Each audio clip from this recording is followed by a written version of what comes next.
On this episode of China Uncensored, I am full of prejudice against China and arrogance.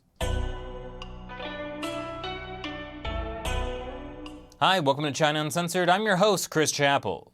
You know, when I went to public relations training for no U.S. government agency in particular, they taught me how to respond to tough questions from nosy reporters. You turn the tables, knock them off balance, beat them at their own game. And it seems China's foreign minister Wang Yi has had similar training from the Chinese counterpart to the U.S. government agency in particular. Earlier this month, Wang and Canada's foreign affairs minister held a peaceful joint press conference in Ottawa, when suddenly this Canadian so-called reporter, Amanda Connolly, tried to undermine China by asking a question about so-called human rights. And this was Wang's response. I have to say that your question is full of prejudice against China and arrogance, and I don't know where that comes from. Now, release the five-pointed question attack! Have you been to China?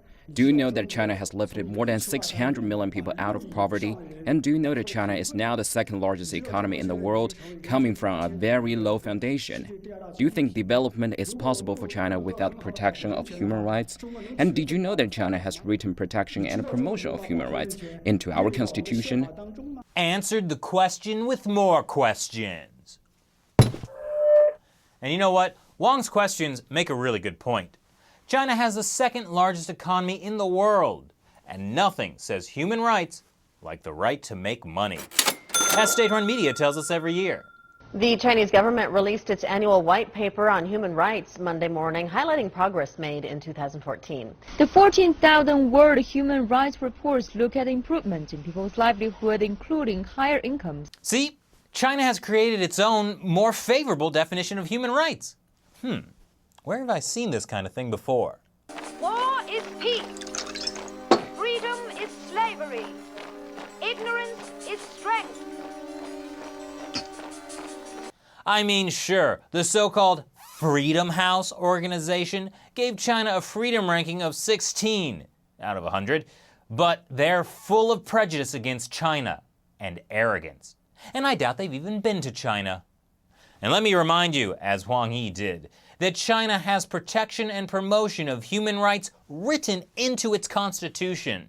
For example, and these are real, China's constitution guarantees the right to vote, freedom of speech, freedom of religion, freedom of the press, and freedom of assembly.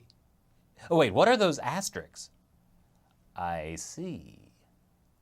But look, if you didn't like Wang Yi's response to that reporter's question, don't blame him. Blame Canada!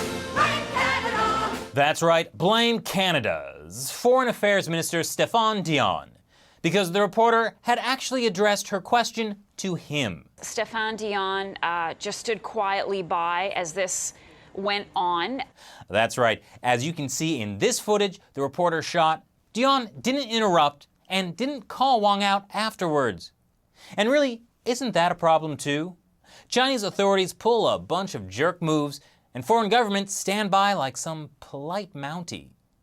If China is going to change the definition of human rights in order to make the world think it gives people freedom, then really, shouldn't we call them out on it? So if you were Canada's foreign affairs minister, what would you have said to Wang Yi? Leave your comments below. And if you like China Uncensored, join my 50-cent army on Patreon. For a contribution of just 50 cents per episode, you can help improve the human rights of this show. Once again, I'm Chris Chappell. See you next time.